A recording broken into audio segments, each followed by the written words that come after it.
I vow to support you, push you, inspire you, and above all, love you for better or worse, in sickness and health, for richer or poorer, as long as we both shall live. The bride had misty eyes when he finished saying his vows. Then it was her turn. I take you as you are, loving who you are now and who you are yet to become. Please take note of that. I'm going to take it again. She said,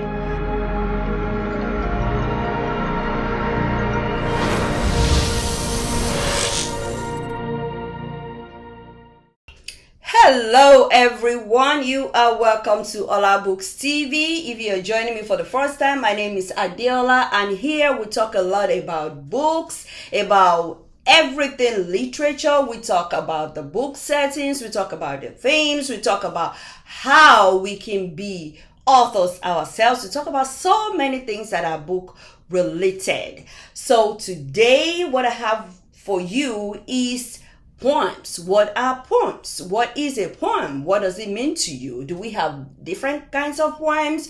Do we only have one type of poem? And why do we write poems? Why do we read poems? Do they really relate to us in any way? These are some of the things we'll be looking at today. And as always, I always want to give the credit of my outfit to Ola's Fashion Mansion, because that is where I dress from. So if you like my outfit today, you may reach out to them on the link I've shared in the description below, or just take their shop address from the screen right now. You can also buy online. Thank you. All right, so today I did say we'll be talking about poems. What are they? What do they mean? Why do we write them? Why do we read them? Do they even mean anything to us? We're about to find out. The dictionary defines a poem as a piece of writing that partakes of the nature of both speech and song, that is nearly always rhythmical, usually metaphorical, and often exhibits such formal elements as meter, rhyme, and stanzaic structure. So from the definition, we can see that there are so many things going on in a poem. For me, how I see poems, when I write poems, I write them because they help me to compress the information that I have. Now, we have different types of poems. Poems can come in a verse form, it can come as a song, it can come as a rhyme, it can come as a piece of poetry, it can also be a verse composition. Poem just allows you to express yourself in the way you want to. You can use one word to mean a whole page. You can use one word to mean a whole book. You can use one poem, to even mean a whole lot of things. One poem can lead to one or two series. It depends on how meaningful the poems are. So, in talking about poems, I just want to talk about wedding vows. Why am I talking about wedding vows? Wedding vows are poems. They are pieces of poems. If you ask some married couples or some couples really getting ready to get married, they'll be talking about their vows. What are they going to say? You see some couples come out and they just go ahead and just say it as it is. This is what I feel for you. They're standing right there in front of their families and friends looking at them. They're staring into each other's eyes and they're saying things to, they're exchanging words, like maybe the bride goes first and she says everything she wants to say, or maybe I think usually the man goes first and say everything he wants to say, and then the bride goes, and then both of them at that moment they have a magical moment where they're expressing their feelings for each other, and then the priest comes out and pronounces them man and wife. Vows are also poems. If the groom or the bride is a poetic person, they can actually sit down and write something and they can read it, as opposed to just saying it. Some people just want to say it as some people just want to say it as it is. This is what I feel for you, and they just say. But some people would like to be ready. Some people don't want to forget to say certain things. So they take their time, they sit down, they compose wonderful poems, and then they put it out in words and they read it to their partners, and it's usually a very emotional time. Even you as a viewer, you view them, you look at them, you're smiling. If you have a love, if you have the love of your life sitting with you, you want to be like, oh, I want to do this again with you, because of those beautiful words. So today I just want to share a vow with you. I want to share it because looking at the book Colors of Love, this is the very first novel that I wrote. And on this channel, I've come to you with a program that I titled Olabooks Readers Reviews. And I have playlists of Olabooks Readers Reviews where I was reading Colors of Love. I have linked it in the description below if you would like to go in and listen to all of that. I read many chapters of this book and it is still on this channel. It is linked in the description below. But today I want to open this book and I want to read from chapter 7, The Wedding. Okay, the wedding. I want to read chapter 7, the wedding. And why am I reading chapter 7, the wedding? I am reading chapter 7, the wedding, because chapter 7 reveals to us wedding vows. And this is summer. This is the time you'll be hearing so many, okay, you have to my wedding is coming up, the so time, it's wedding season.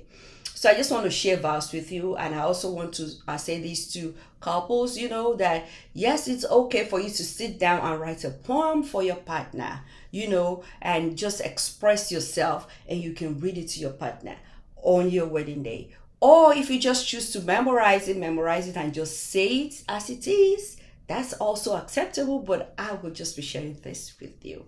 Hopefully this makes your day as you're watching this video, or hopefully this give you a few words that resonates with your partner, and you can, just use some of these words for your partner.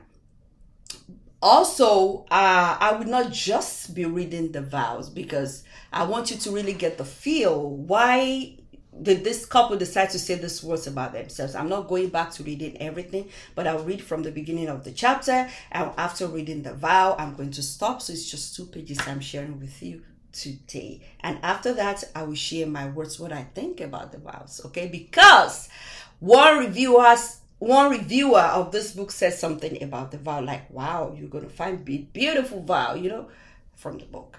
Okay, let's read Colors of Love, chapter 7, and the title is The Wedding. Carrie's wedding was everything any lady would ever want. It was very colorful and beautiful. The decorations in the church and the reception hall were elegant. The color scheme was peach, gold, and cream. The church and hall were decorated using these colors. The bridesmaids had their beautiful dresses made in peach, and they were holding gold flowers, while the groomsmen had gold suits with peach-colored ties and cream-colored shirts. Of course, the bride had on a beautiful white flowing dress, and she had her hair made beautifully with a medium-sized diadem. Her natural makeup with silver-colored accessories made her look like a queen. Her flower, peach, gold, and cream in color complemented her look. As she walked down the aisle with her father, her groom in his cream-colored suit and gold bow tie was looking at her like she was an angel. She was a beauty to behold. One of the things he most cherished about her, his best man whispered in his ear, "Blessed are you with such a beauty." He smiled in return. He had achieved his aim. He was getting married to the woman of his dreams. Tall, elegant, respectable family, good connections. They would make beautiful children together. Most of all, he could be assured she would remain faithful to him and always pray for him, lest he wander away from his presence. He was happy. Elated was the word. It was time for the vows. They had previously looked up examples of promises on the internet, and each of them had picked words to express felt for how each other. Tosi had this to say to his bride. Today, surrounded by people who love us, I choose you, Carrie, to be my partner. I am proud to be your husband and partner and to join my life with yours. Ever since I set my eyes on you, I have cherished and loved you and your beauty. You are beautiful inside out, specially made for me. I vow to support you, push you, inspire you, and above all, love you, for better or worse, in sickness and health, for richer or poorer, as long as we both shall live. The bride had misty eyes when he finished saying his vows. Then it was her turn. I take you as you are, loving who you are now and who you are yet to become. Please take note of that. I'm going to take it again. She said, I take you as you are, loving who you are now and who you are yet to become. I promise to listen to you and learn from you, to support you and accept your support. I believe in you, Tosin. I know you will make me proud.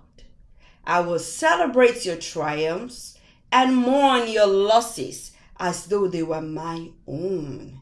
I will love you and have faith in your love for me through all our years and all that life may bring us.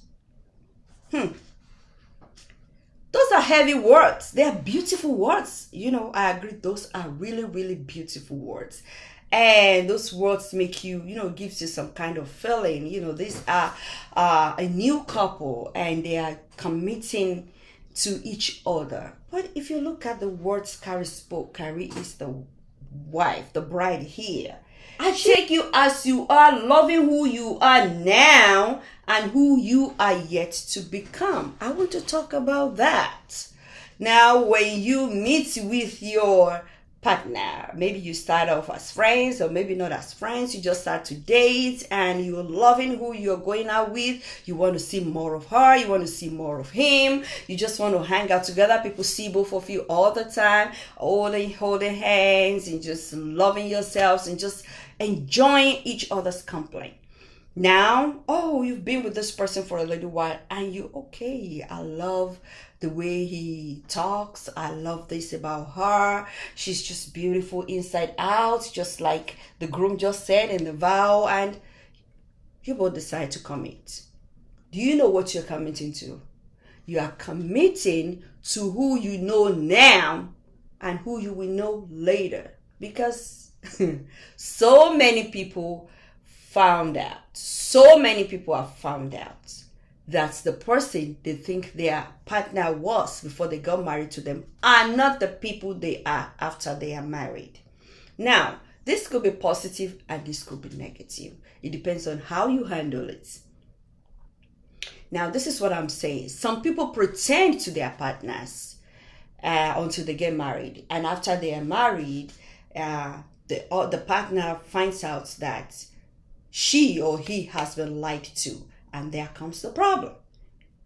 Some people still want to stay in it. They want to stick it in there. They just want to manage it and think it's going to work. And some people say, you know what? I can do this. I just have to get out of here. And on the other hand, even if your partner has not lied to you, the truth is this. The truth that every married person will tell you. No matter how much you know your partner before you get married, after you are married, you know more. You know more. Why? Because you've started living together. Because now this is a lifetime thing. It is no longer, I see you today, I see you maybe another 2-3 days or whatever. Now you wake up to see each other. Now you both know you are committed to yourselves. Now you have to begin to show the unity you promised each other at the altar.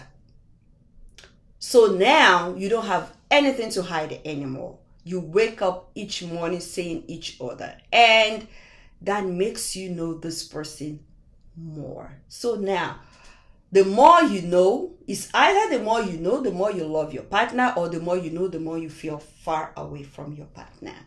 So why am I reading Vows today? I'm reading Vows today because for those of us who are married, we can look back and think of the promises we made to our partners and see where we are now. Is it the same place we started from?